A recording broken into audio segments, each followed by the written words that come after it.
प्यार, सगाई और मौत, सिया गोयल केस की पूरी कहानी। क्या हुआ था उस दिन? एक तरफ शादी की तैयारियां तो दूसरी तरफ सपनों से भरी जिंदगी।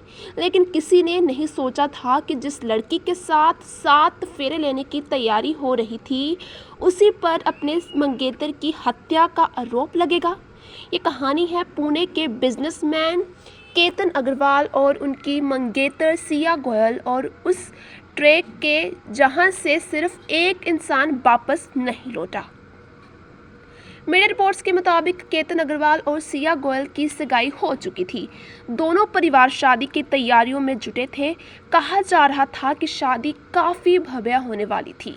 सोशल मीडिया पर तस्वीरें देखकर शायद ही कोई कह पाता कि इस रिश्ते के पीछे इतना बड़ा तूफान छिपा हुआ है। लेकिन कहानी में एक तीसरा किरदार था। पुलिस के अनुसार सिया का संपर्क चेतन चौधरी नाम के युवक के साथ था और जांच में दोनों के रिश्ते की बात सामने आई। जांच के दौरान ये भी दावा किया गया कि रिश्ता तोड़ने या भाग जाने के बजाय दोनों ने एक खौफनाक रास्ता चुन लिया।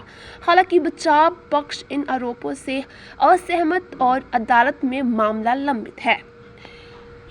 मौत वाला ट्रैक, तीनों लोहागढ़ किला घूमने पहुंचे। शुरुआत में सब कुछ सामान्य लग रहा था। किसी को भी कोई शक नहीं था कि कुछ ऐसा कदम उठाया जाएगा, वो भी सिया की तरफ से, जिससे कि जो अग्रवाल है उनकी लाइफ ही चली जाएगी। लेकिन पुलिस का आरोप है कि वहीं पहाड़ी पर केतन को गहरी खाई में धक्का दिया गया। शुरुआत में सब कुछ सामान्य लग रहा था। पहले इस घटना को हादसा माना गया, लेकिन पोस्टमार्टम, डिजिटल सबूत और पूछताछ के बाद जांच की दिशा बदल गई और मामला हत्या की जांच में बदल गया। तो तभी सब लोग हैरान हो गए और पूरे देश भर में ये खबर फैल गई और अब इतनी ज़्यादा ये खबर फैल चुकी है कि कोई भी लड़का आज के युग में किसी भी लड़की के साथ शादी नहीं करना चाहेगा। सबसे पहले साहिल का केस ऐसे आया था, तो वहीं हम बात करते हैं और भी बहुत सारे केसेस हैं जो कि आप जानते ही होंगे, जिनकी बहुत सारी खबरें आई हुई हैं और लोग जो डरे हुए हैं बहुत ही बुरी तरह से। वो किसी के साथ भी आजकल किसी के ऊपर भी विश्वास करना आज के युग में बिल्कुल भी नहीं किया जा सकता। तो वहीं हम बात करते हैं कि पहले तो अब जैसे इस मर्डर को पहले तो ये साबित किया गया कि खुद हुआ है, लेकिन भाई 600 करोड़ रुपए का मालिक, जिसके पीछे पीछे सारी मीडिया तक घूमती होगी, उसका अगर ऐसे कत्ल हो जाए तो आपको क्या लगता है कि क्या पुलिस जांच नहीं करेगी या फिर इसके अलावा और भी कुछ जांच वगैरह नहीं की जाएंगी किसी की तरफ से? तो इतनी बड़ी जांच, उसके बाद सामने आया कि उसके जो फियोंसे थे, उसकी मौत उसकी होने वाली फियोंसे के साथ ही की वजह से हुई है। पुलिस के अनुसार ये अचानक लिया गया फैसला नहीं था। जांच में पहले से योजना बनाने के संकेत मिले। मीडिया रिपोर्ट्स के मुताबिक ये भी दावा किया गया है कि इससे पहले भी कथित तौर पर एक कोशिश नाकाम रही थी।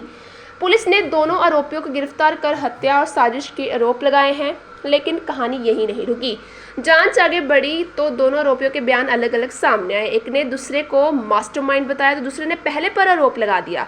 इसके बाद जांच और भी उलझ गई। इसी बीच सिया के वकील ने कहा कि उनके खिलाफ कोई प्रत्यक्ष चश्मदीद गवाह या सीधा सबूत नहीं है और अदालत में यही उनका पक्ष रहेगा।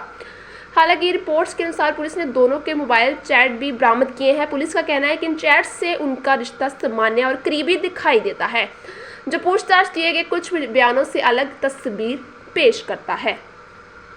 अब वहीं पर परिवार का दर्द भी सामने आ रहा है। इस घटना से सिर्फ एक जान नहीं ली, 2 परिवारों की दुनिया बदल दी है। केतन का परिवार न्याय की मांग कर रहा है, तो वहीं सिया की मां ने भी सार्वजनिक रूप से कहा है कि अगर उनकी बेटी दोषी साबित होती है तो उसे सबसे बड़ी सज़ा मिलनी चाहिए, कड़ी से कड़ी सज़ा मिलनी चाहिए और ऐसे लोगों के साथ बिल्कुल ऐसा ही होना चाहिए। आपकी क्या राय है? इस वीडियो को शेयर कीजिएगा और अवेयर ज़रूर रहिएगा, क्योंकि आजकल किसी के ऊपर भी विश्वास करना बहुत बड़ी बात है और आपकी ज़िंदगी भी जा सकती है।